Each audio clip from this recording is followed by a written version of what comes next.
All right, good morning and good early afternoon, everybody. Hope you all can hear me. Sarah, are you online? Can you hear me? Yep, you're good. All right. Good afternoon, and thanks for joining this webinar. We are very excited to have three expert speakers here today talking about local data and tools for advocacy at the local level in Massachusetts to ensure an equitable cannabis industry. So my name is Dr. Marion McNabb, and I'm the CEO of Cannabis Community Care and Research Network. We are excited to be here today with our colleagues from the Massachusetts Recreational Consumer Council and the Cannabis Control Commission, and colleagues from Rutgers University to conduct a webinar. So we will go through some slides and a toolkit for about the first hour, and then we'll turn over to question and answer from the audience.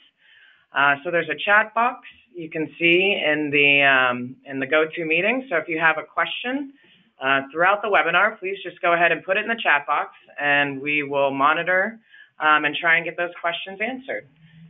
So without further ado, I'd like to introduce the speakers for this webinar, and thank you all for joining. So the title is Data and Tools to Advocate for Equity at the Local Level in Massachusetts.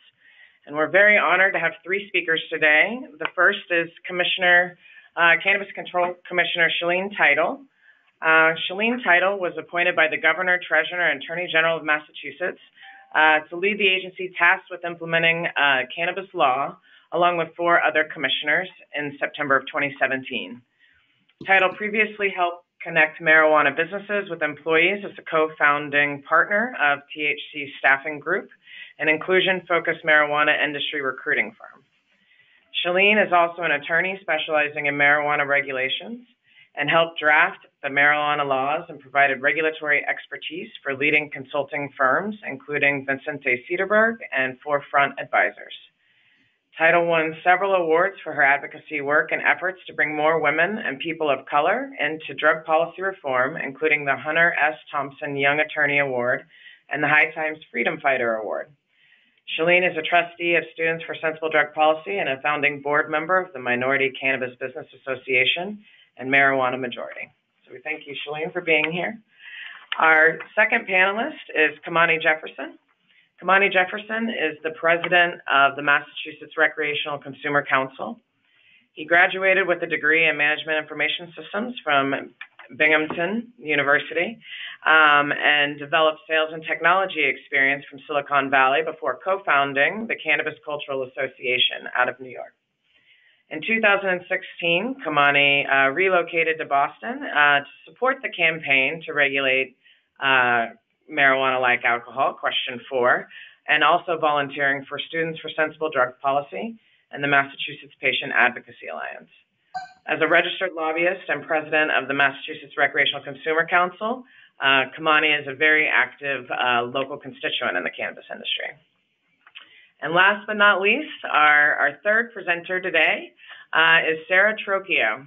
Sarah Trocchio is a PhD candidate in criminal justice at Rutgers University in Newark and a racial equity scholar and advocate who focuses on drug policy.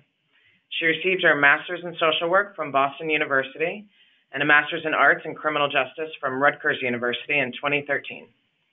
Sarah is widely published and has presented widely in the fields of social work and criminal justice in the peer-reviewed literature, and currently serves as adjunct instructor at Simmons College of Social Work, where she teaches advocacy and social action to graduate students.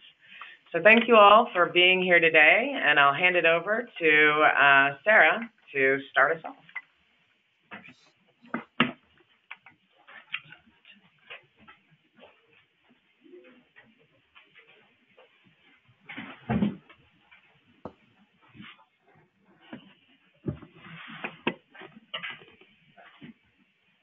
Can we hear you, Sarah?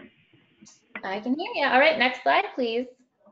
Welcome all, and thank you, as Marion said, for joining us this afternoon for what I hope is a robust and important dialogue.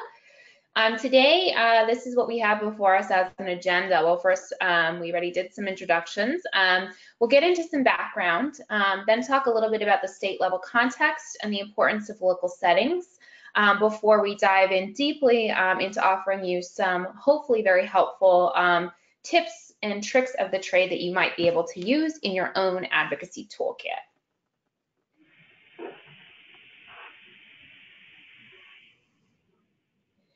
So as we get started this afternoon, I want to offer you a bit of grounding context about the current landscape of legalization. In policy advocacy speak, we often say that the most impactful writing of policy doesn't actually come when you draft a specific ballot initiative, for example, but it comes in the myriad of regulations that fundamentally shape the way that that law will be implemented.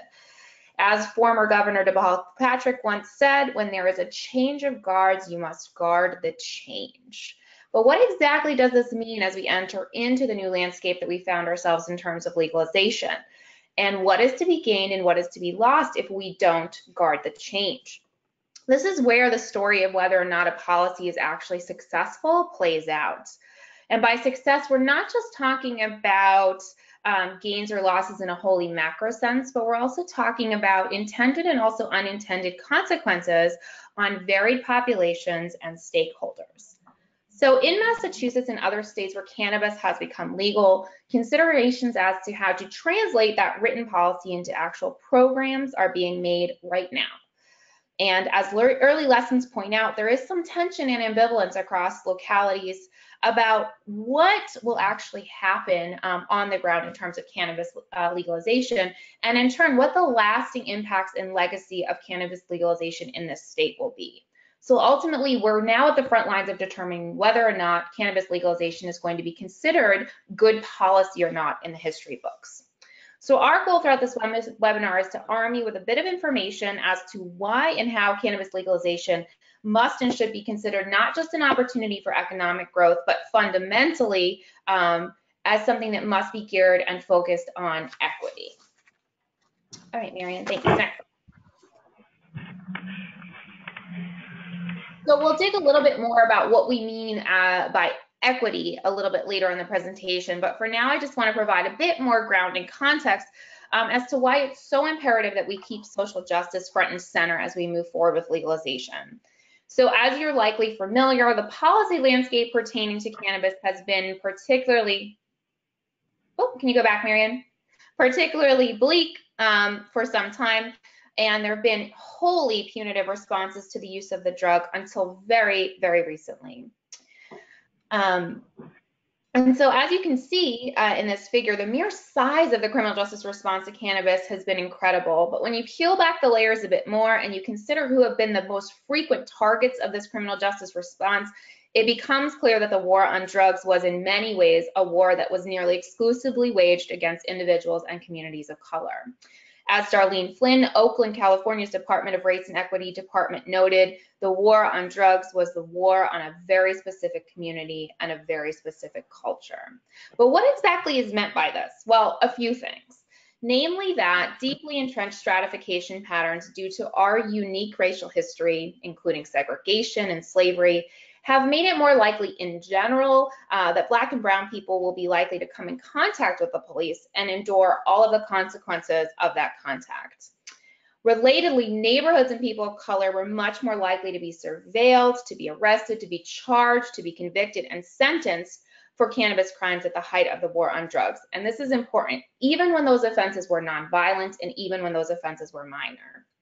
And there's a lot of theories out there in criminal justice as to why this later phenomenon happened, but a pretty significant line of research in the field points to the idea that there are more and less implicit biases racially that have been driven in part by racialized stereotypes, and these have contributed, at least in part, to the creation and the maintenance of punitive drug laws, and led them to more frequently target Black and brown folks. Next slide. So people generally understand that the war on drugs and cannabis started at the end of the 1970s. This is when we had the Reagan administration and the Just Say No to Drugs campaign. And that was a national trend that happened to also coincide with a lot of patterns in the state. So in Massachusetts, as we saw starting in the 1970s, we had what was known as full criminalization. So the idea that any possession for any reason, as well as any cultivation and sales, were illegal and punishable criminally. And boy, were they punished criminally. And this is where in 2009, however, we start to see some divergence from national trends and state trends, as you're likely familiar. By 2009, Massachusetts passed decriminalization, which created civil penalties for small possession amounts. Cultivation, sale, and possession of more than 1 ounce were still illegal, though. And then in 2012, we had medicalization, in which medical marijuana was passed as legal. And starting in 2014, there was a huge uptick in license applications for medical marijuana. And by that year, there was also a huge decrease in marijuana-related arrests. And then we get to 2016, where the ballot initiative to legalize and regulate cannabis as if it were alcohol were passed. But as I alluded to earlier, the future is yet to be written in this way. Next slide. So a really important consideration when we're thinking about cannabis legalization is understanding disparities and having a clear sense of what disparities are and what they are not. So a really important designation is that disparities do not equal discrimination. Discrimination is based on prejudicial treatment that is based on group membership, whereas disparities are based on disproportionate representation relative to the population size and behavior patterns of a group. So when we're talking about disparities, it is not necessarily the root causes that matter the most, it is the effect that matters the most. So we want to keep that in mind. I want to point you to the figures that are on your right, those pie charts, but I do want to provide a brief little note here. In the next few slides, I'm talking about Blacks versus others, or Blacks versus whites, and that's because the legacy of disparities research has largely focused on Blacks and compared them to whites, and only more recently and accurately included Latinos and other people of color. It's also worth noting that the disparities between Blacks and whites have been the most pronounced, so those are often used in the literature. That is not to say that other groups that have been disproportionately impacted by the drug war, such as Latinos, are not subject to some of these similar trends. But now that we're in the legalization context of cannabis, one might be tempted to suggest that we're all in the clear in terms of the risk of continuing unjust historical patterns racially. But as you can see from this recent data on your right, the proportion of Blacks that were arrested for marijuana possession in 2016 far outpaced the proportional representation of Blacks in the state population. So Blacks only constitute 24%. Excuse me, I will just tell you really quickly, this slide is swapped, so I don't want you to get confused. The Massachusetts population of Blacks is actually 7%, whereas the number of marijuana arrests was actually 24%. So apologies if you're following along, please make a note that the disproportionate representation, which is higher, is for arrests rather than population. So one might be tempted to look at this and say, okay, well, 24% of marijuana arrests were for Black folks, and only 7% of the overall state population is Black in Massachusetts. But that's not really a problem if Black folks are actually using marijuana and selling marijuana at greater rates than whites or other folks are. But that is not the case, and that is what cuts at the heart of how we define disparities. Disparities are disproportionate representation relative to population and behavior patterns. Next slide, please.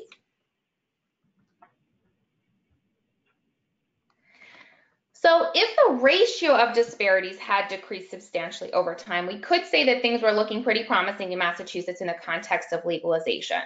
But as this chart unfortunately demonstrates, disparities and the ratio of disparities remain substantial.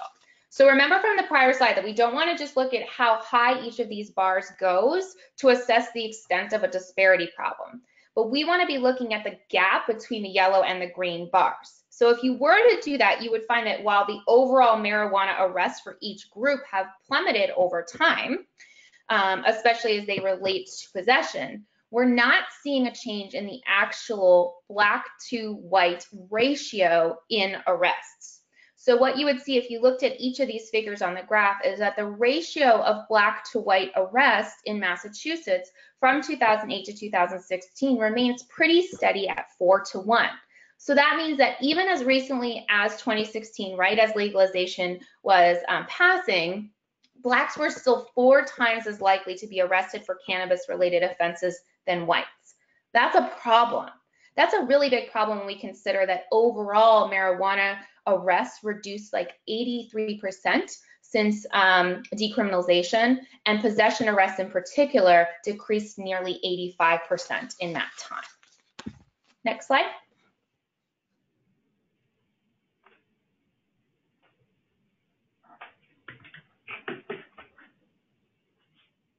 And so this is especially a really large problem when we look at the market projections for Massachusetts for the cannabis industry in the context of legalization.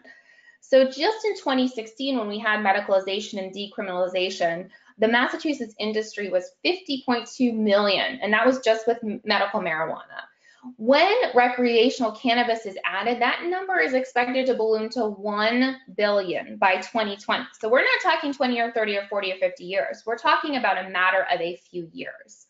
And about 60% of all national growth in the marijuana industry by 2021 is expected to come from 6 states alone, and those 6 states include Massachusetts. Next slide.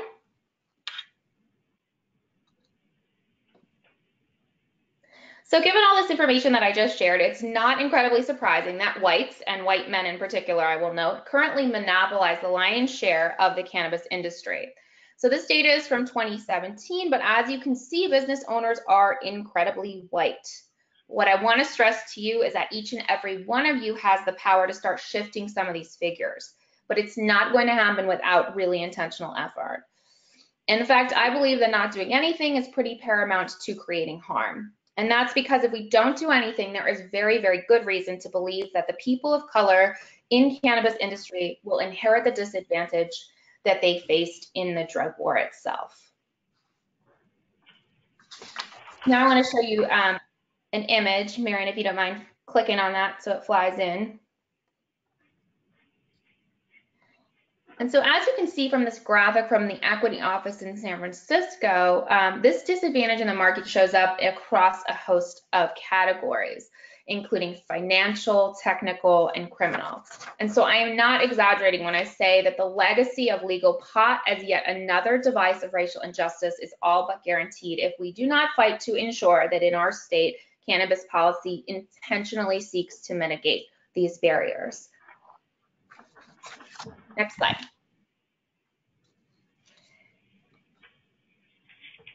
So I'm now going to hand over the presentation to Shalene for a few minutes, who's going to talk about what's happening on the ground at the CCC. Thank you, Sarah. So if you want proof of how well grassroots advocacy works, you don't need to look any farther than the state law. I was one of the original authors of Question 4, the legalization ballot question in Massachusetts, and it had an unprecedented mandate that the legal marijuana program would promote the inclusion of people from disproportionately impacted communities. That law was rewritten by the legislature last summer, and for a while, based on the House bill, it looked like it was going to roll back the equity provision, add in a bunch of exclusions, and generally make it less friendly to social justice. However, the community came out to demonstrations, press conferences, impromptu lobby day, called, emailed, Facebook, Instagram, told people to call their legislators. We found champion elected officials who are willing to speak out on this. And I will openly admit that by the end of the process, we ended up with a bill that was unequivocally better than the question that we started out with. The final law not only kept the equity provision in place, but it strengthened it considerably. And it also made the Cannabis Control Commission an independent agency with 5 people with 5 different areas of expertise, including on social justice, which is the seat that I now hold. So let me briefly tell you about what's been done at the state level to include marginalized communities. We wanted to ensure, both because it's the right thing to do and because it's required by law, that the industry we regulate is diverse and fair, with ample room for businesses of all sizes to thrive and contribute. I will note here that before we started the regulations, we held a listening tour last fall all over the state. And a big reason why we implemented these provisions is because we heard over and over again that people wanted equitable policies, again showing the importance of advocacy and public input and the power of being able to speak up and use your voice as a citizen. So first, there are no caps on licenses at the state level. My personal experience over the years in so many different states, so many different legal marijuana programs, has been that a cap is bad for equity. It pits otherwise well-intentioned entrepreneurs against each other. It incentivizes bad behavior, and nobody should be referring to licenses as golden tickets. When you set up a system like that, then any equity program is akin to a cosmetic diversity plan that you just throw on top of a system of inequity. It has to be fair to begin with. So in Massachusetts, we decided that the state would set no cap and instead simply deem applicants suitable or unsuitable. However, of course, cities and towns can set caps on the number of licenses, and that is one of the subjects of this webinar that we'll come back to. So trying to encourage businesses of all sizes, our commission decided not to mandate that applicants raise a certain amount of capital. They have to demonstrate that they have capital, but there's no numerical number. There's no number of dollar amount. There's also application fees that are very low. They range from $100 to $600 depending on the type, and background checks, and that's it. We just charged what will be charged to us, what it will cost us, and sometimes even lower than that. In addition to the explicit statutory requirements, we recognize that it's 2018 and there is an obvious necessity and great benefit to including people of color, women, veterans, small farmers, the LGBT community, and individuals with disabilities in different types of businesses. And so we require that all applicants submit and adhere to a diversity plan. We also created a kind of extra credit program to reward applicants who want to go above and beyond. So companies that donate 1% of their revenue to our technical assistance fund for our equity program can put a special social justice leader on their packaging as a signal to conscious consumers who want to support businesses that share their values. We also wanted to encourage innovation and creativity, and so we require all applicants to submit a plan for how the business will positively affect communities disproportionately impacted by drug prohibition. If you look at the headlines in Massachusetts, you'll see that there are already applicants experimenting with incubators, career fairs, skills trainings, and other types of innovative plans. And then lastly, we created a variety of pathways for different businesses of different sizes to succeed. We created licenses for micro businesses, which allow small businesses to cultivate and manufacture under one license that is deeply discounted. We also created co-ops to allow small farmers to pool their resources across multiple locations. And we waived the monthly service fees for software for these applicants as well as equity applicants. Now, in addition to these general measures, we have two major highly targeted programs that are both required under state law. So on the next slide here, these are the two sections from Chapter 55 of the Acts of 2017 that form the basis for these programs. The first section, and if you look at the bolded text, you'll see that they are both meant to support these disproportionately harmed communities, but in different ways. So the first provides programs to assist the applicants from those communities. That'll be launched this summer. And specifically, it provides various benefits, including technical assistance to applicants and operators who are from disproportionately harmed communities or who have drug convictions or whose parent or spouse has a drug conviction. Now, the second program is to prioritize the applications of people who promote economic empowerment in those communities. That process, because it was about priority and speed, has closed, and we have 123 applicants certified with priority status under this program. So that's the state program for context.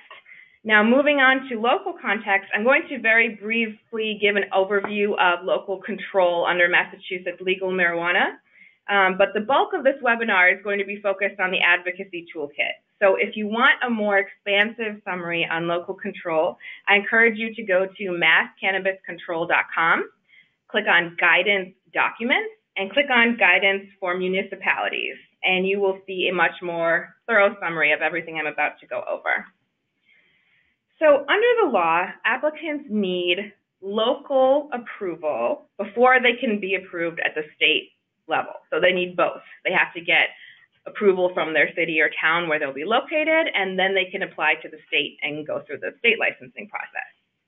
Cities and towns may pass bans in certain circumstances, which is that if the municipality voted no on question 4, then they can ban marijuana establishments by passing a bylaw or ordinance before December 31st, 2019.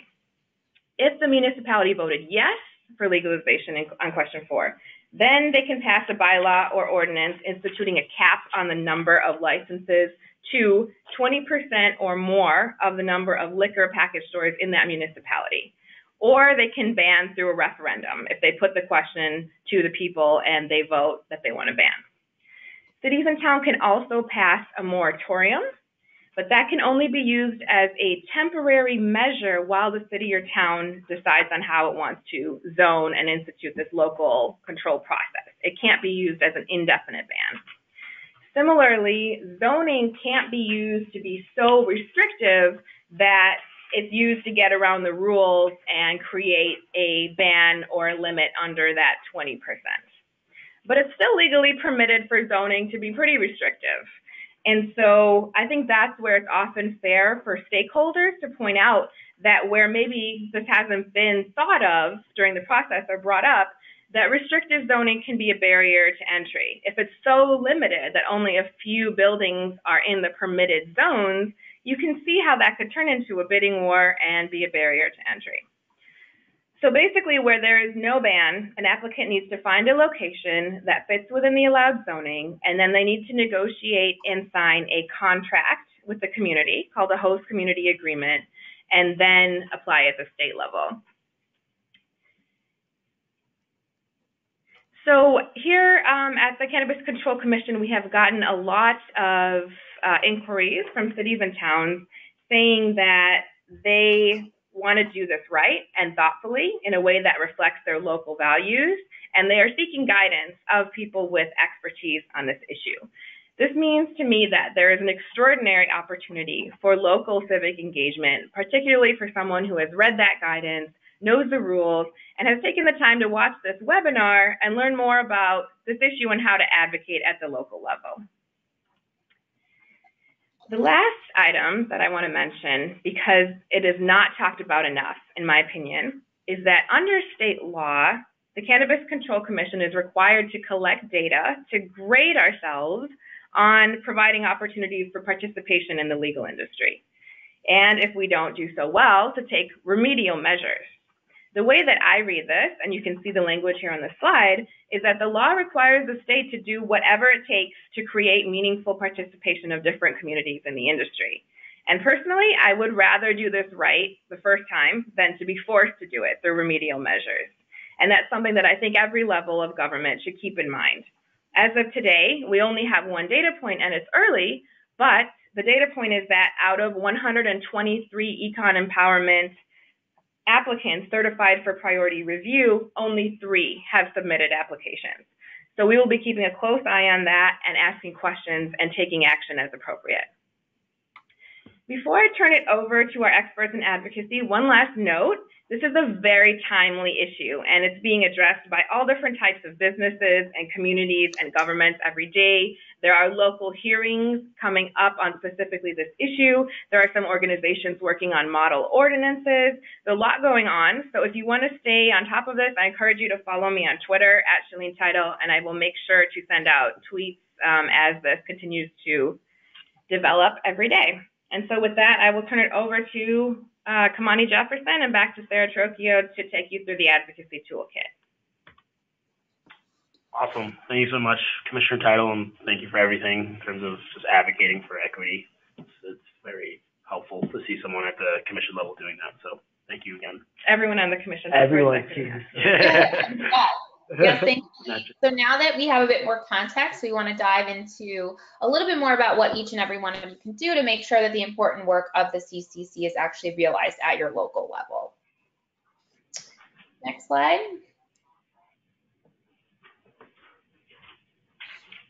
So in order to do that, I want to just quickly read this quote, which is, I think, a helpful quote from one of the social work textbooks that I use in my adjuncting capacity. So what is advocacy? What is it that we're talking about when we're talking about the need to advocate? Advocacy is a practice that takes action in a systematic and purposeful way to defend, represent, or otherwise advance the cause of one or more clients at the individual group, organization, or community level in order to promote social justice. The usual targets of advocacy practice are the decision makers in elected or appointed positions who not only create, but also legitimize laws, regulations, rules, and other types of policies.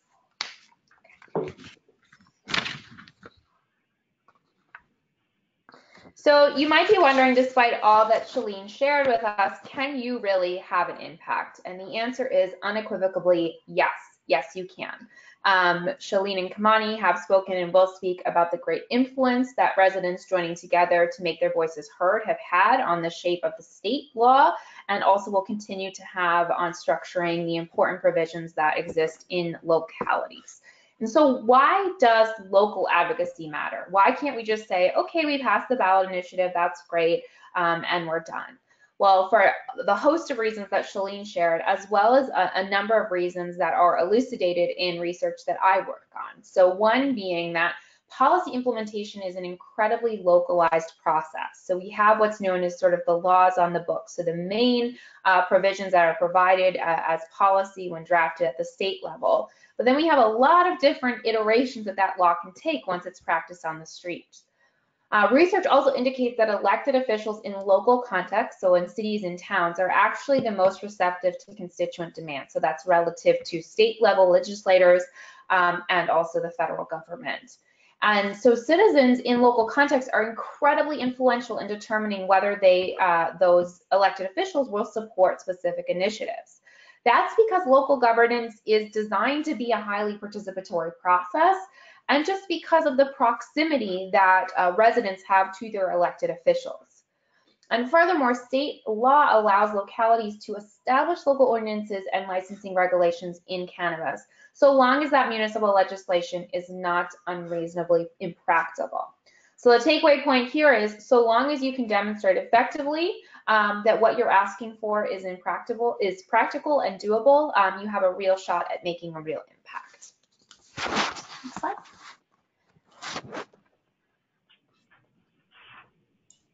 So as we have foreshadowed, not that implicitly, we believe that a key goal of local advocacy in the cannabis industry should be advancing equity.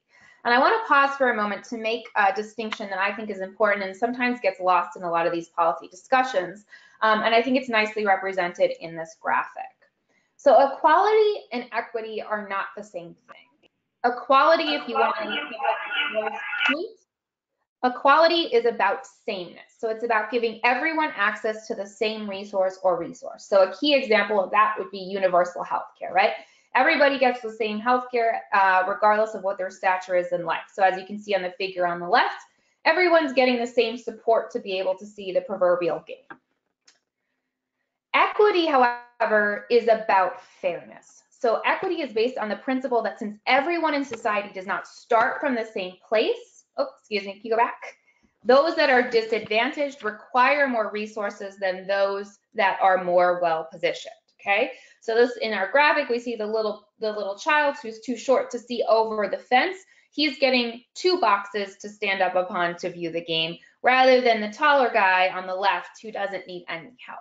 So a sort of additional policy example for that would be loan forgiveness for public service occupations, right? The idea being that if you're a public interest lawyer and you're serving as a public defender for indigent clients, that you should be able to get a little bit of financial assistance in paying back your loans compared to an attorney, for example, that were to work at a really profitable firm. Okay, next slide.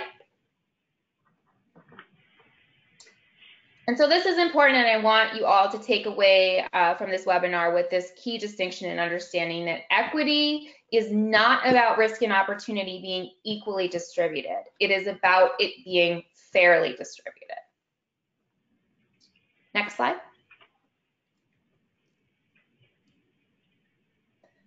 And so what gets a little murky about this is that what it means to be fair isn't always agreed upon. And as we've seen in some early examples coming out of Massachusetts and also in California where legalization has occurred, there are some substantial differences in the way that localities have begun to respond to the industry and what parameters they consider to be fair or not.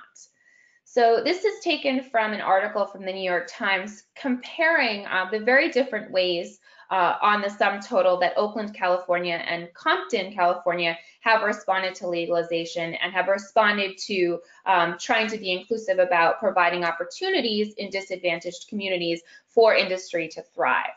So on the left, you have sort of a classic example embracing the core tenets of equity in a pretty textbook way. So Mr. McCullough, the Oakland resident who received a marijuana license in January, he has no ambivalence. He was one of the 4 so-called equity candidates chosen by lottery from a pool of dozens of residents who applied for a license to sell cannabis.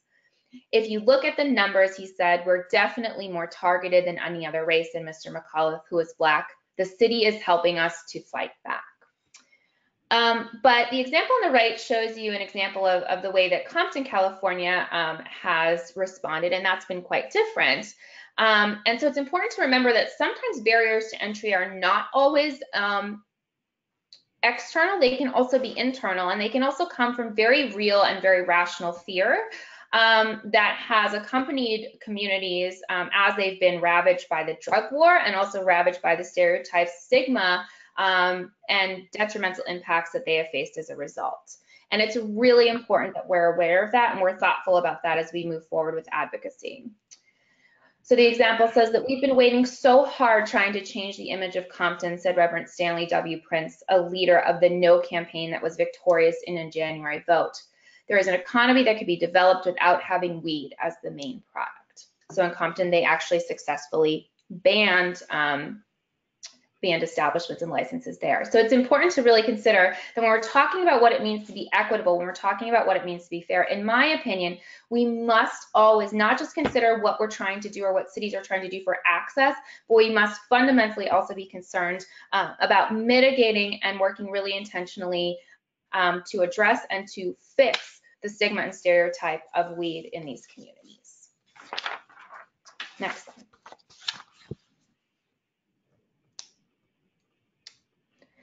So once you've got a handle on what you understand equity to be and what fairness is, as we're thinking about cannabis and also creating reparative or trying to create reparative policies in response to the drug war, once we do that, then we need to figure out, okay, what do we actually need to know to get some stuff done? And so I would say, as this quote says, after polishing up on their attitudes, if necessary, advocates need to be fully informed about the legislative process they wish to impact. The more advocates know about the process, the greater opportunity to influence the outcome.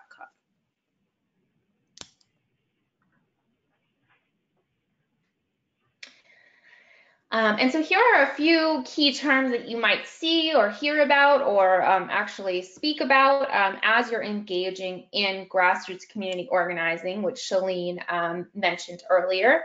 I'll spare you the cheeky joke about how I love grassroots community organizing when talking about the cannabis industry. But the important thing to note is that grassroots organizing is really based around 2 things. 1 being collective action and 2 being from the ground up. So grassroots community organizing is very much about residents taking initiative to target folks that are in power to make changes that they feel are reasonable, fair, and necessary in their communities. And I don't have time to go through all of these, but I do want to point out the example on the second bullet from the last, which talks about zoning and planning boards, which Shalene mentioned are important, and Kamani will speak about in just a few minutes. Okay, next slide. So this is just one of the few quick tools that we want to share to you while we have you captive as an audience. I'm not sure if you're familiar, but Facebook has recently launched what is called a town hall feature. And this can be really important because in order to learn about how you can impact change, one really important thing is to find out who represents you. And that's because in this wonderful thing called a participatory democracy. Even though you might be targeting whole bodies, for example, a city council, you technically employ your specific elected representatives. And that's why it's so important as an initial step to become informed and understand who represents you. And so while this is not a fail-safe measure in figuring that out, this is a really cool feature that Facebook has instituted despite problems with the platform itself historically. And they fixed it largely that it's pretty accurate. And so what it allows you to do is you can just search Town Hall when you're on Facebook logged into your profile, and it will use your location settings and pull up a list of who represents you. And as you can see, the top third or half of that screenshot on your right gives an example of who would represent a given constituent that resides in Boston. And so it goes all the way up from the local level to the federal level, but can be a great starting point for figuring out who represents you. Okay. And so briefly, I just want to show you that there's a lot of information out there on public websites, especially in the larger cities throughout the state, where you can find out some good tidbits of information about folks that might represent you. So Worcester, as the second largest city in the state, and where I happen to be from, is a good example in terms of what information is publicly available. This might not be the case, especially if you reside in a smaller town. You might have to do some more digging. But there is a lot to be found on city and municipal websites.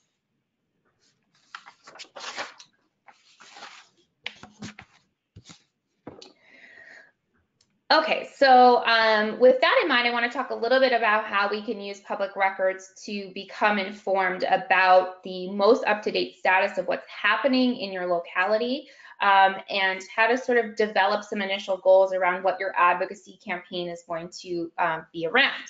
So as I said, I'm from Worcester. I love the Woo. I also went to Clark. I'm a Clarkie, if there's anybody out there in the audience. So I have great love for this city, and I think this example provides a really nice illustration of how nuanced discussions about equity and implementation and regulation can be.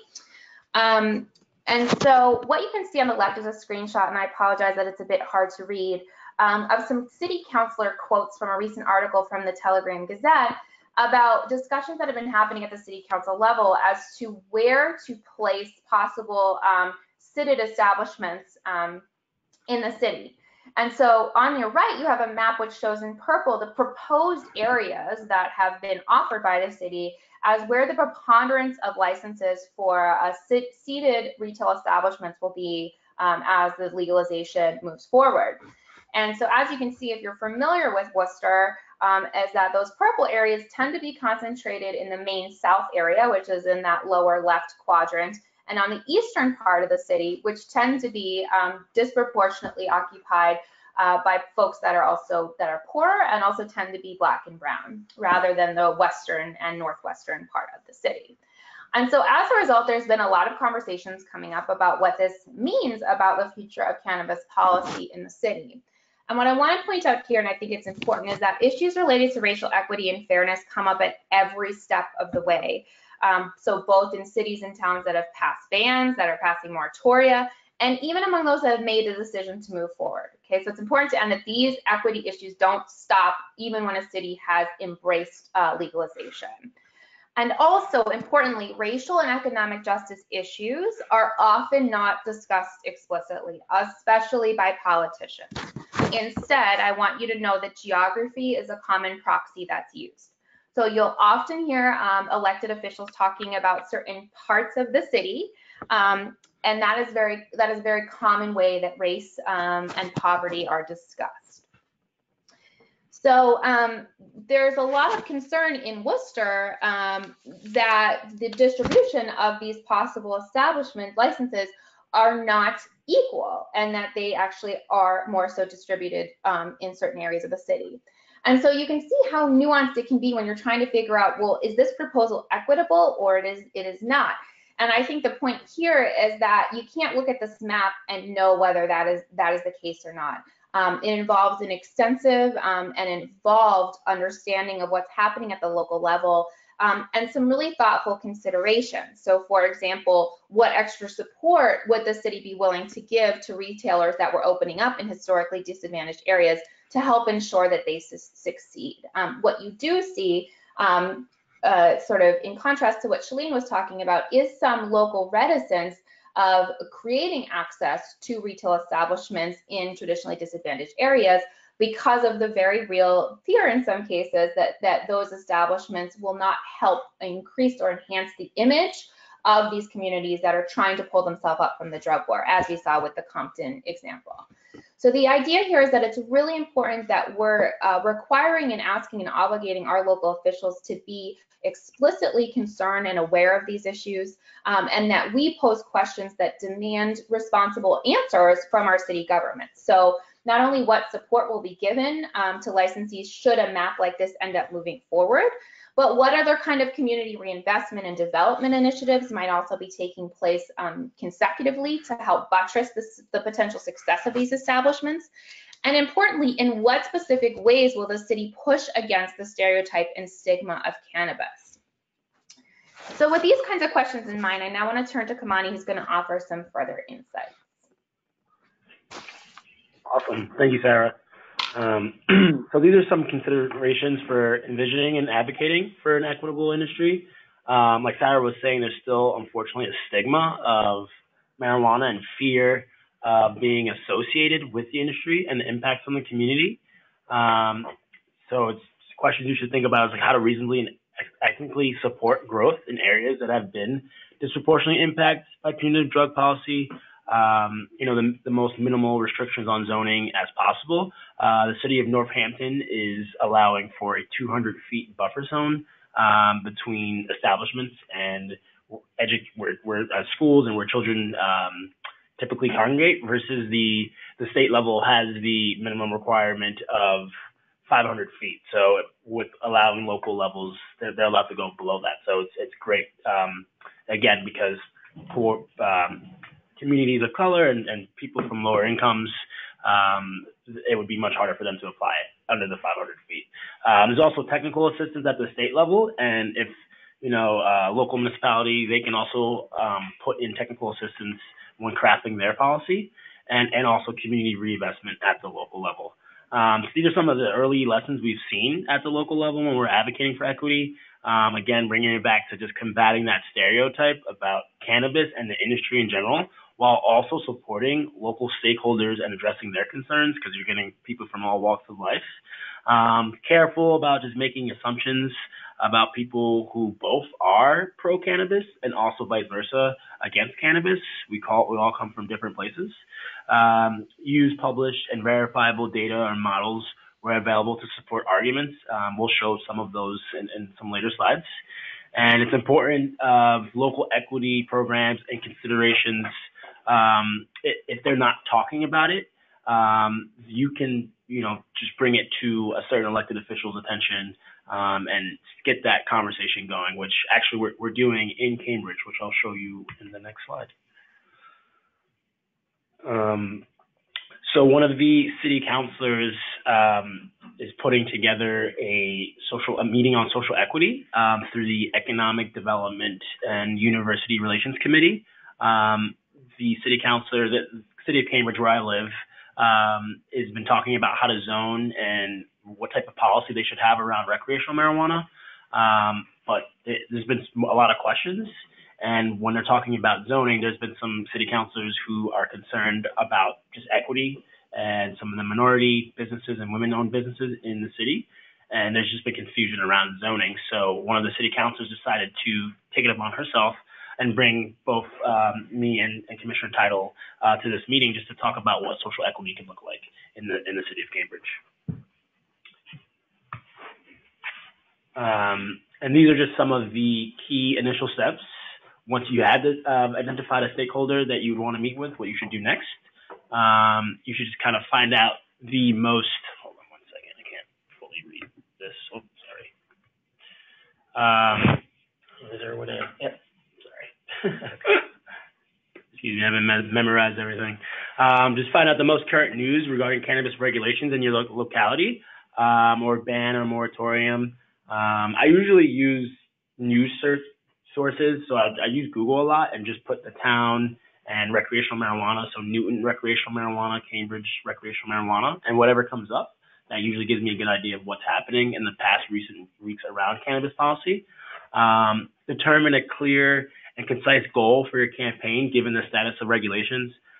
It could start with just trying to stop a ban or trying to stop a moratorium, and then you can move from there. You should also reach out to other stakeholders to offer introductory calls or meetings to take a temperature on locality's position. Just do your research beforehand to have a sense of what to expect of each elected official. A planning board might have a different position versus the selectman or the city councilor. So hi, I usually say my name is Kamani. I'm with the MRCC. I explain a little bit about who we are, and I just jump right into it.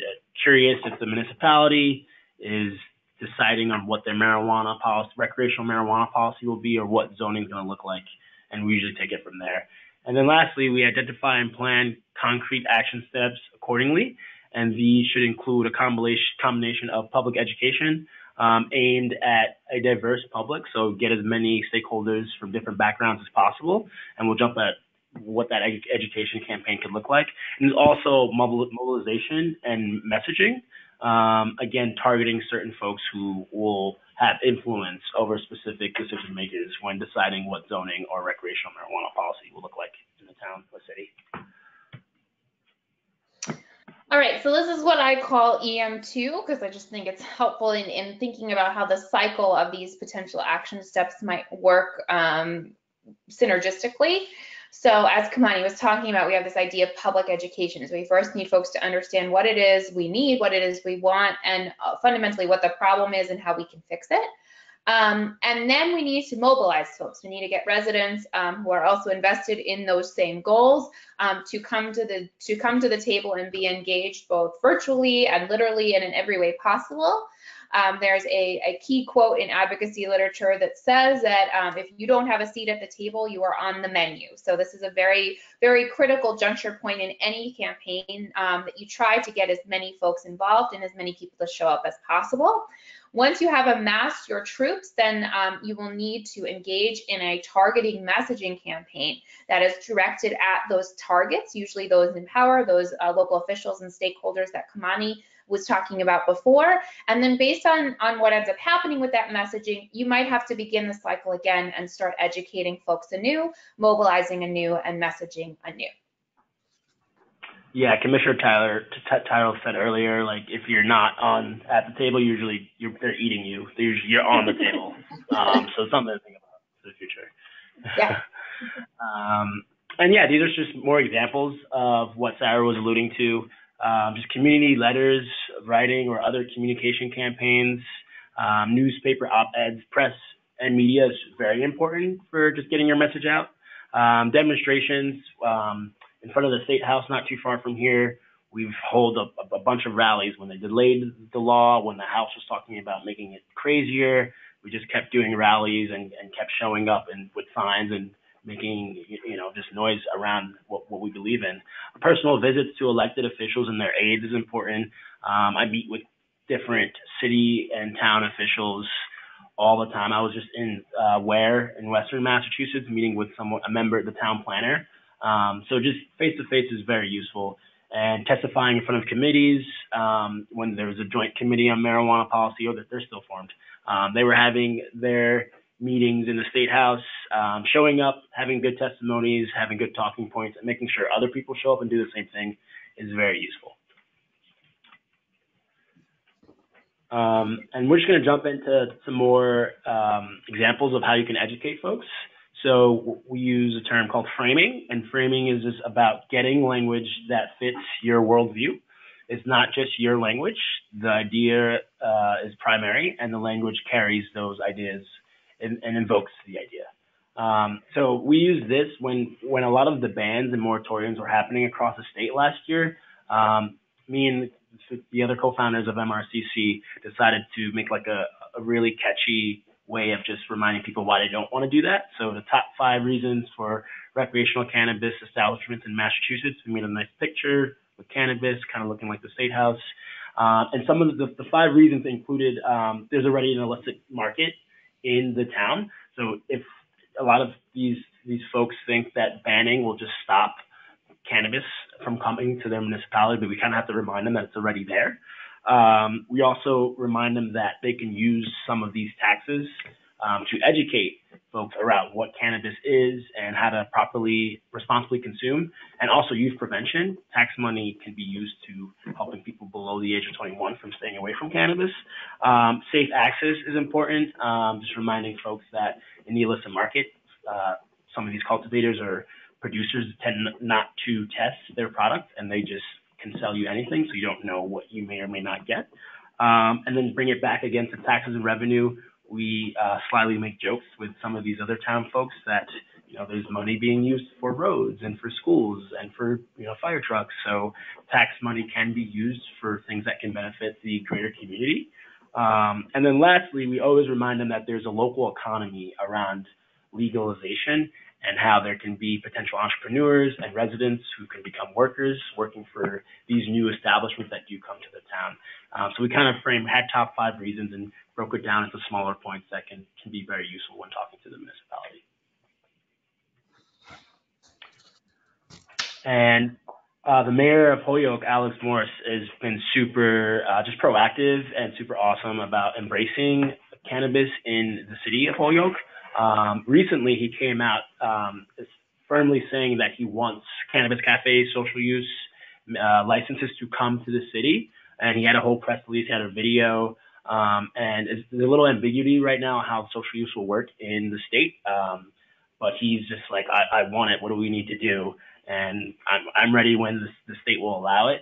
A year before that, in April of last year, he essentially was telling the press that he sees that the old city mills as a great place for members of the city and other small business owners to come and just revitalize what Holyoke can be.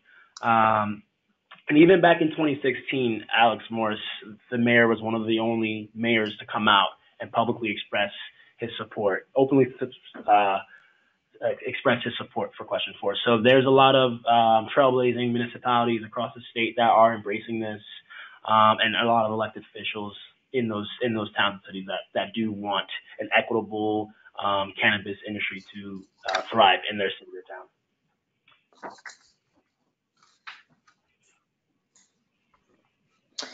Yeah, so I think what's a really important point in advocacy too is that you always want to use real world examples wherever you can. So the hypothetical isn't going to get you that far. So what's really great about what's starting to happen in Massachusetts is these are really real and promising examples that you can point to when you're speaking to folks in your own localities about what's already happening and also what's already working. So just to piggyback of what Kamani was saying in terms of the great stuff that's starting to happen in Cambridge and in Holyoke, we have a great little case study emerging with Somerville as sort of emerging as a model area for some of this stuff as well. So they are, for example, planning on including economic empowerment and also the state-supported equity program when they're developing their local regulations, and they're doing that presently. And I know folks at MRCC and 3CRN are involved in some of that. And so they also plan on making provisions that are ensuring that local businesses are going to be able to operate and be sustainable in Somerville. And so I encourage you to use wherever there are real world examples and testimonies of stuff actually working and happening, not to reinvent the wheel or speak hypothetically, but to use very real examples that are happening in our state right now.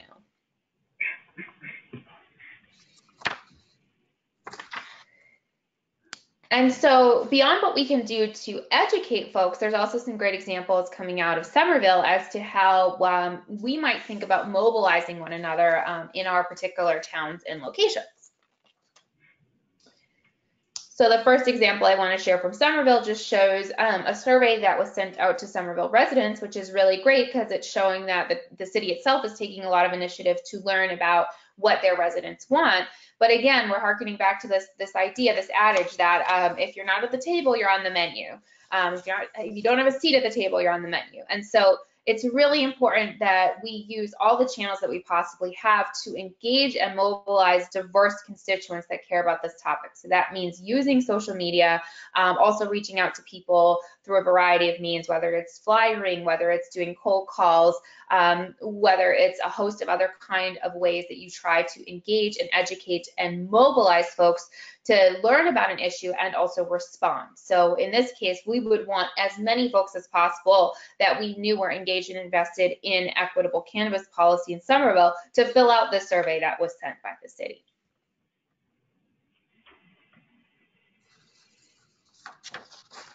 And so a primary goal in any grassroots community effort is that you have as many people as possible show up for as much as possible.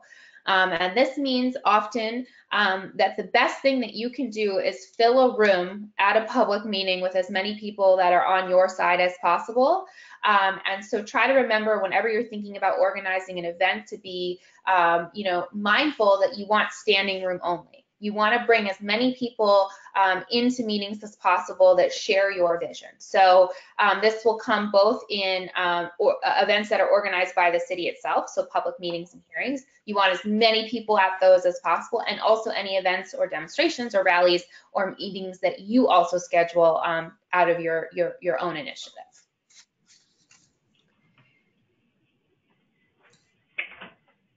Awesome. So yeah, there are definitely elected officials out there that will listen to you specifically around equity. I've actually worked with all these folks in the past. Aaron Vega out of Holyoke, again, Holyoke is just such an awesome city. He was proactive when the governor delayed the rollout of recreational marijuana here, and the Joint Committee on Marijuana Policy was formed. Aaron is on that joint committee. And he filed a bill, House Bill 3505, I still remember, that specifically would have allowed Black or Hispanic residents of the state to apply first or be a local resident for cultivation license. That eventually turned into the economic empowerment and equity program we have here now. And I remember meeting with him talking about what that bill would look like. Councilor Siddiqui in Cambridge is actually the councilor that set up that committee hearing on social equity, and it was concerned after hearing some of the city councilors expressing that zoning, may not have the effects on equity, and she explicitly said that no, we should talk about how zoning will affect equity because it definitely will. So she's being very proactive of having that meeting. George, the director of planning in Somerville, like Sarah was saying, he actually helped out with a lot of that survey and setting up those public meetings. One of our members at MRCC and a cultivator who's setting up a farmer co-op, Eric Schwartz, lives in Somerville and was very direct and proactive with the planning board. And I actually met Debbie, the city councilor of Malden, at a meeting like mid-April we did in Cambridge, just about educating folks on what the new regulations are. And she showed up asking a lot of questions, just wanting to know more about the equity in general and what the industry can look like in Malden. She's actually set up a study committee for the city of Malden that will specifically have residents who have expertise in local regulations, public health, and businesses and entrepreneurship. So again, all these folks, there are folks out there that want to have an equitable industry in their neck of the woods of the state. So definitely don't be afraid to reach out to folks. Great, Kimani. And so as we're about to wrap up, I just want to offer one additional resource that might be useful to you, and we will distribute this deck so that you have it. This is an exercise that I've used before in my own advocacy work, and I've used with my graduate students, and it's called the messaging box exercise. And this can be a really helpful starting point as you're trying to figure out what it is that you're actually going to be communicating, both as you're generating public education messages and also as you are attempting to target public officials. And so the messaging box activity is one that you can sort of fill out. And the idea is that there are 4 different kinds of messages that you can create for a given advocacy campaign. There's a value-based message that relates to what is the underlying value behind your issue. Obviously, we spent a lot of time today talking about equity. There's a barrier message. So that is sort of what oppositional message might prevent success. And it is important to note that this is not a message that you would necessarily share with targets in the local government, particularly if they're not supportive to your cause, but you would use it to support and rebut potential points that were made against the position that you have. You could also create what's known as a vision message. So that constitutes what kind of vision you might have for the world or society and how that supports the specific plan that you're trying to advance. And then finally, we get to the nitty gritty, which is your ask. What is it actually that you're asking? What is the goal of your campaign?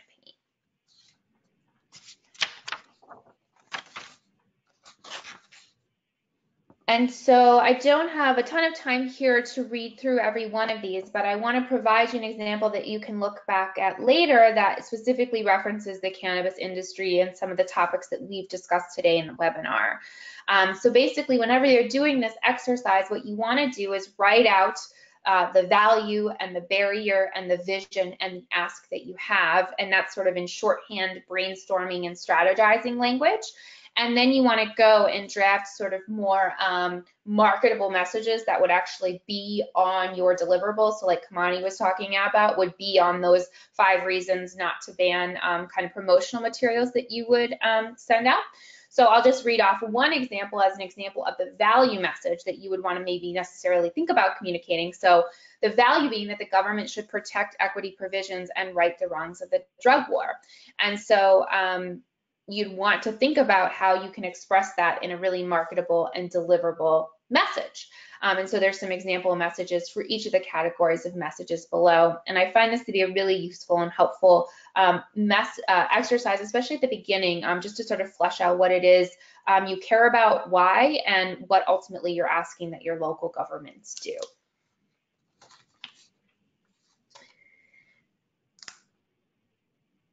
And so these are just some additional examples that you can read through as we pause on this slide that correspond with the different kinds of messages we talked about. So you just want to think about whenever you're ultimately getting to the messages that you deliver to targets, that you want them to be as catchy and punchy and clear as possible. You want to think about what makes a really awesome headlining, grab your attention kind of message and go with that. So think of the best like Onion article headlines that you've ever read, but make them serious. The best New York Times article headlines you've ever read. The best Facebook posts that have gotten your attention. And think about how you can really engage folks in that way.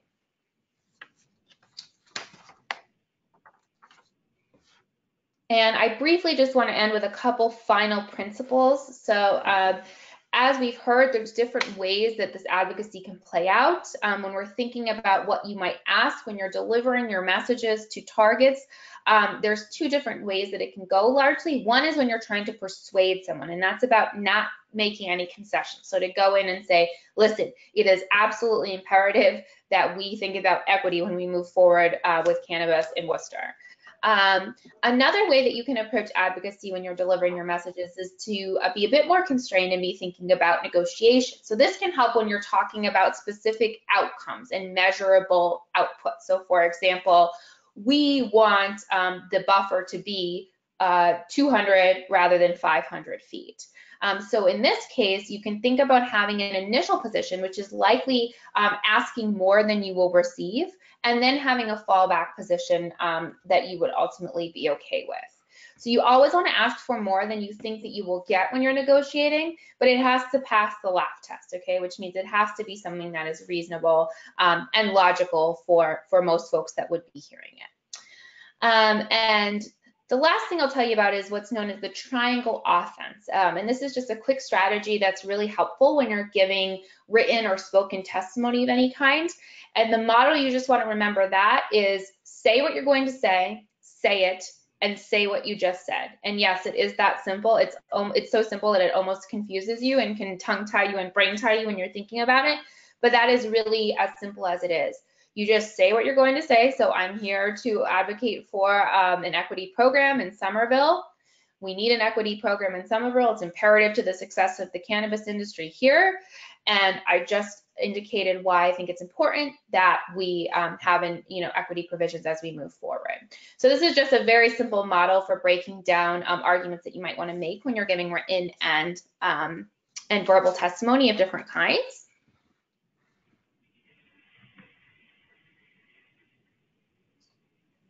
And lastly, we have some examples of really effective and wonderful persuasion efforts that in part use this triangle offense. And these are some examples from the great work that Marion and the other folks at 3CRN have worked on in the past year.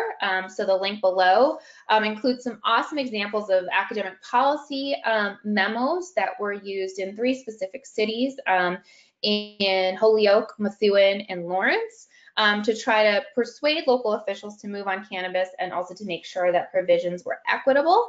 And so while they're city specific, they provide some great starting points for many grassroots efforts for how to think about framing and messaging, persuading, and also moving forward with any and all goals that you have. There are some great data points in here that I think are generally applicable across all localities. So we encourage you to check those out and not reinvent the wheel.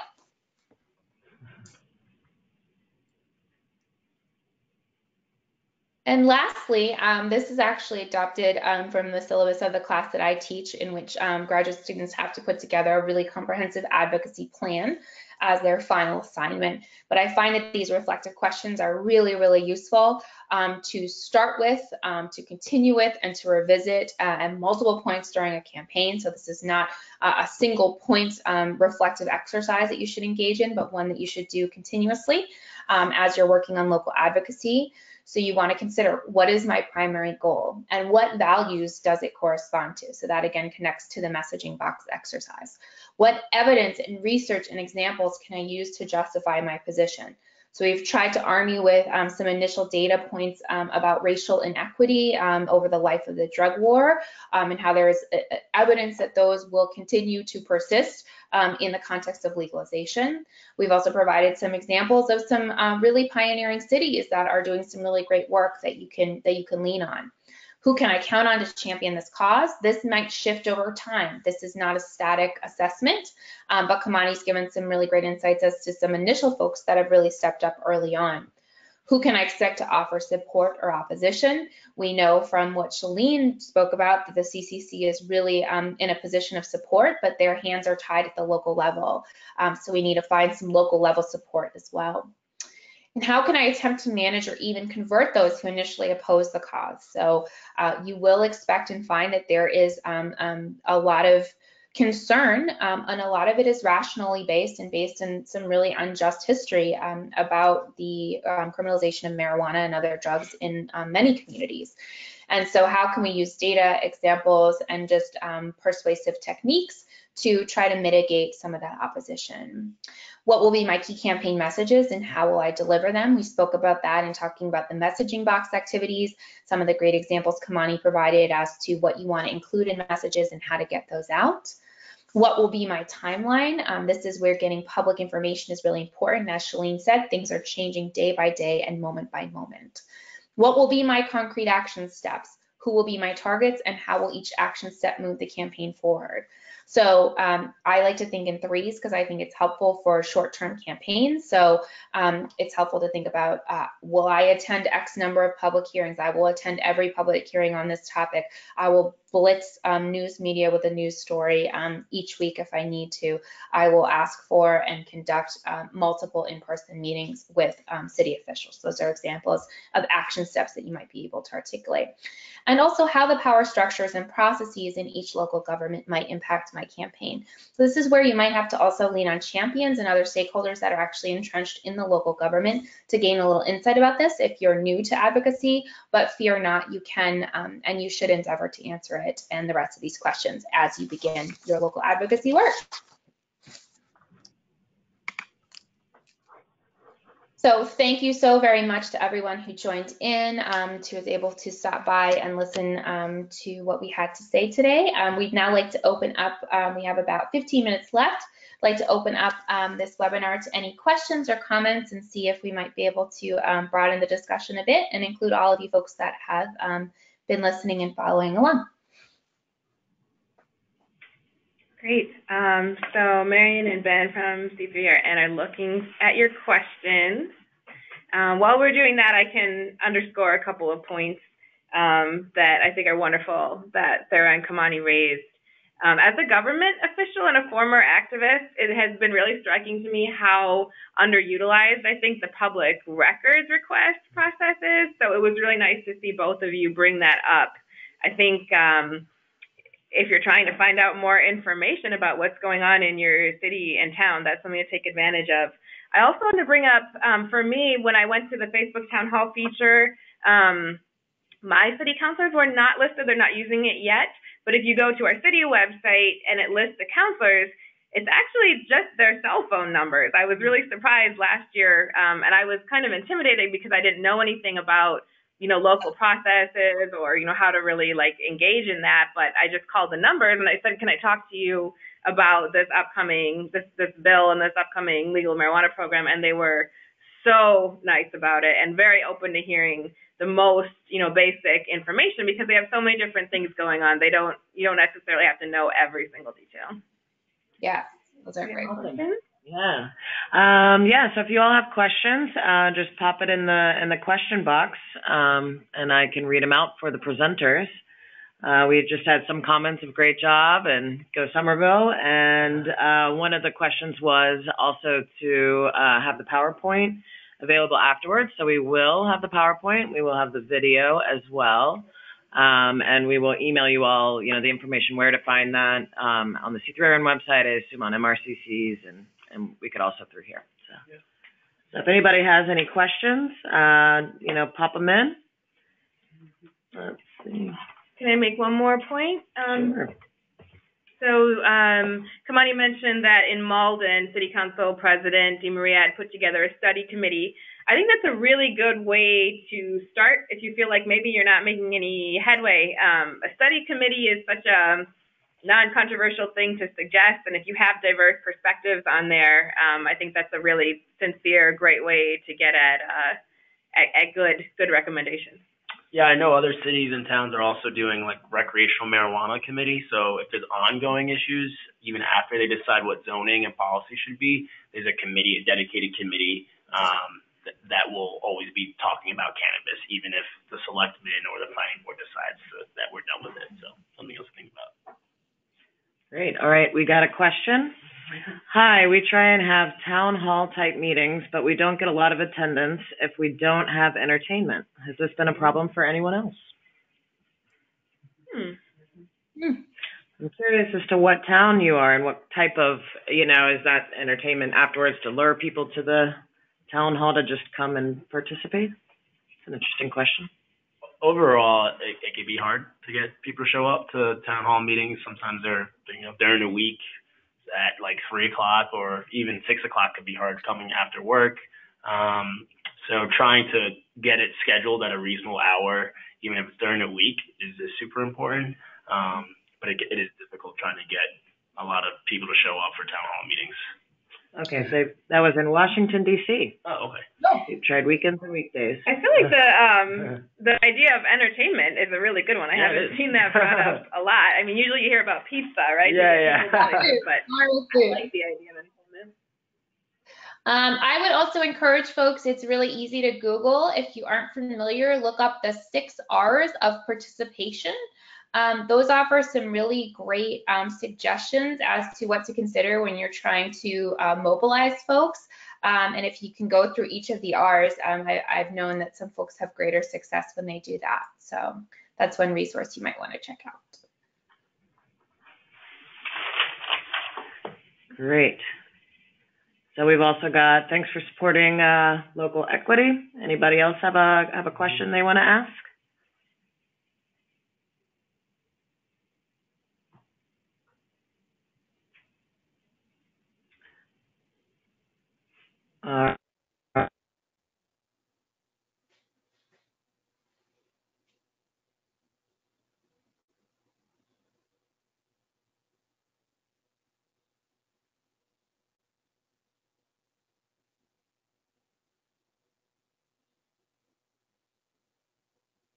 The Economic Empowerment Priority Program is about priority specifically.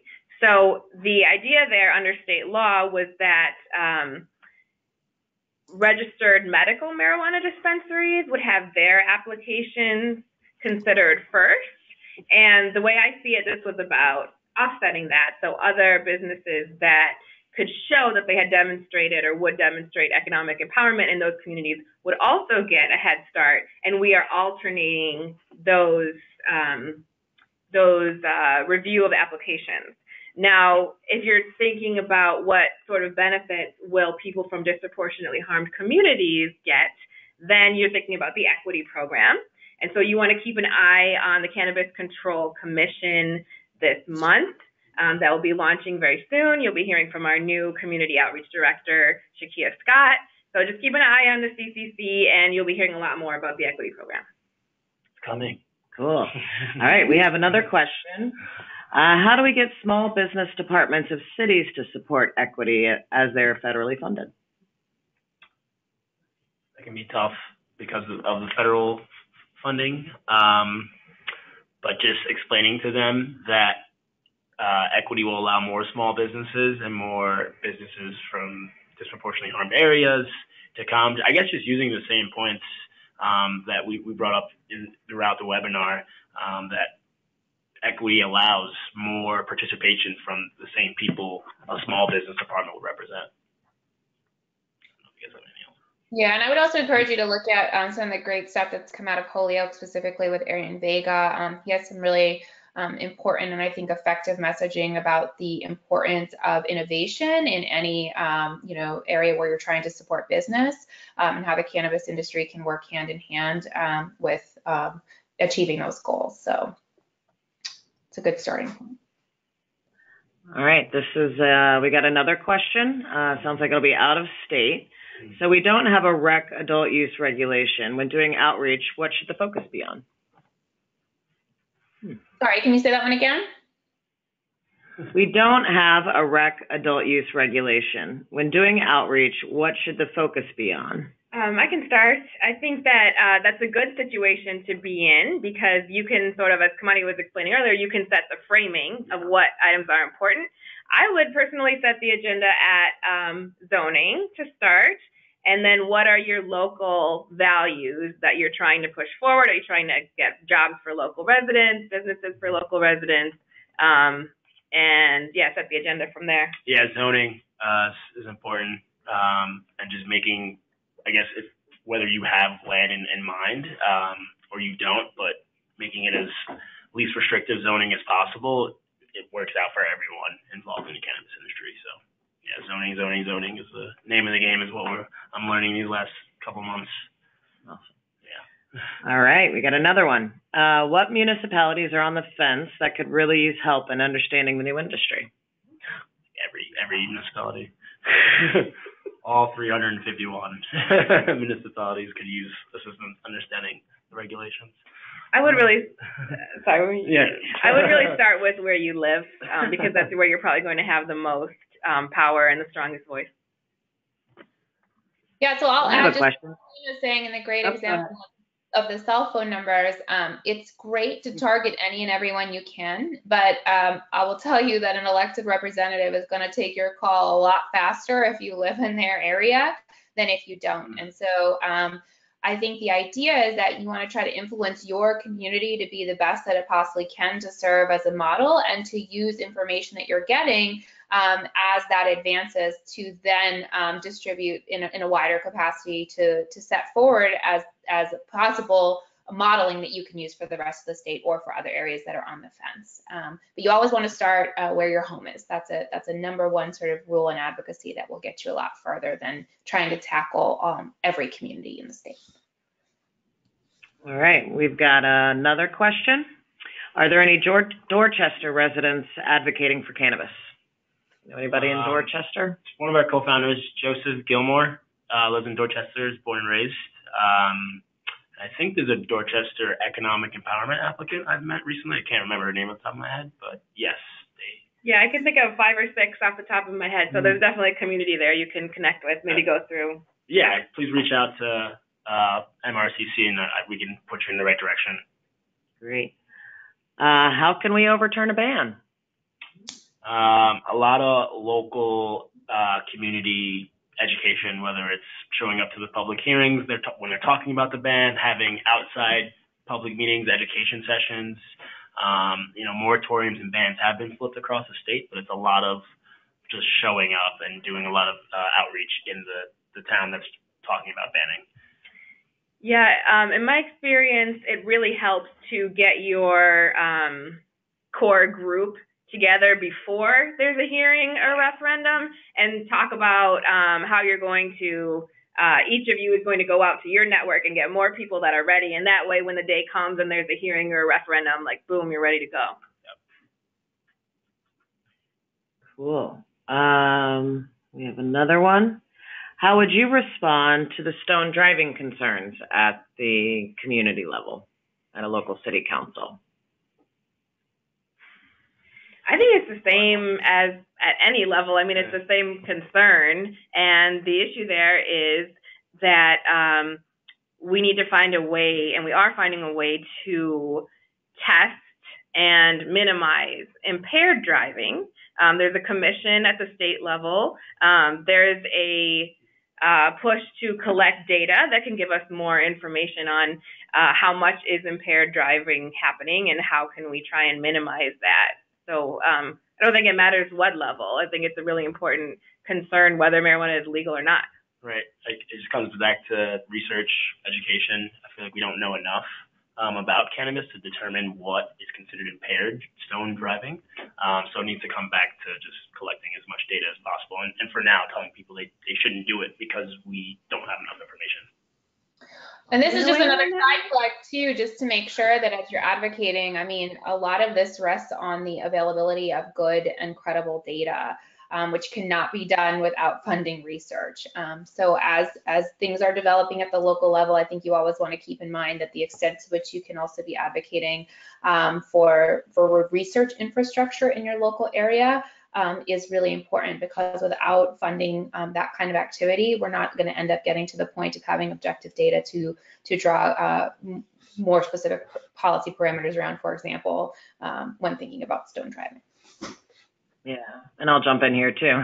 Yeah, and I also think some of the work that we have done at the local level is to assure the local level towns and municipalities that the state is also on the case for it, and so that they don't need to necessarily repeat the wheel, but to follow guidance and things that will come out of the state level.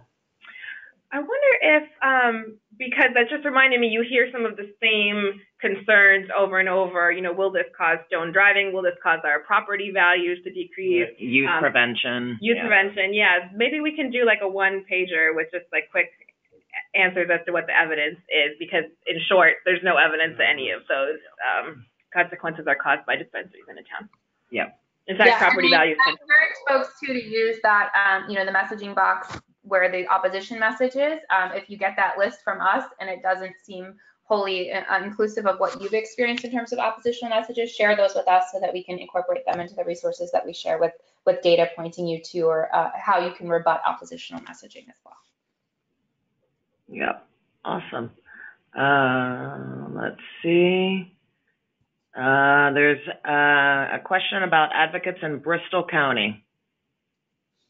So I think it's a common need that people want to find advocates around their own towns. So right now the MRCC is a great resource in trying to coordinate all that. Yeah, we've set up like Facebook groups, and we have a consumer advocacy program where we're trying to have advocates all across the Commonwealth. So we've been to Bristol County and like the South Coast and done some work out there. So please feel free to message us, shoot us an email, and we can. Someone in that area is definitely doing some advocacy work out there. Cool. So there's a couple of questions about, will the slides be available? And yes, they will. Mm-hmm. And there's one question, can they use this presentation at any meeting? Which I actually think, yes, of course. Sure. If you're advocating at the local level, this is important information. Absolutely. So feel free. We'll be sending. We will send them off, and that sounds great to me. Awesome. Let's see. There's anything else? Sorry, one second. While you're doing that, on the questions about are there any advocates in such and such city, I think A, yes, connect with all these organizations, but B, talk to your own friends at network and family and make them the advocate. Become the advocate. Mm-hmm. Yeah, this is part of parcel of what we're talking about in terms of mobilization. So it's great to have resources like MRCC to rely on, but the more that we can buttress those available resources that already exist, the better chance you have of your campaign succeeding. So it's as simple as a Facebook post. Hey, does anybody care about this? Often also, there'll be people that have personal stories with cannabis, folks that have used it medicinally and really believe in it because of that. When you hear about those things in your community, have those conversations and make the bridge between personal use stories and testimonials that people share in their personal lives and how those might be used at a local level to campaign for policy change. Cool. Thank you. All right, we have one last question in the last minute. And I've heard this. I've been asked this myself a couple of times. Is there any way to attain negotiated host agreements? Yeah, I think they're available online. I know Lowell just put out a draft host community agreement. So if you go to Lowell's city website, you should be able to find them. And then there's also a couple, I think, medical host community agreements that are available from the past. Yeah, you can search on DPH website and find medical host agreements. And so I wonder, like, hopefully recreational will slowly roll out. Yeah, I have a bunch that are public, but I think they're medical. But if one of your organizations wants to, take the links and put them together, I'd be happy to help. Sure. Yeah, I can share I have the Lowell one of the draft one I'm thinking about using, so I can send that out. Please reach out to MRCC and we can provide that public host community agreement. It's a great question. Yeah, it's very important. Awesome. All right. Well, thank you all, and thanks to our expert speakers. I really appreciate the time and the thoughtfulness in putting together this presentation. So, thank you all. Thank you.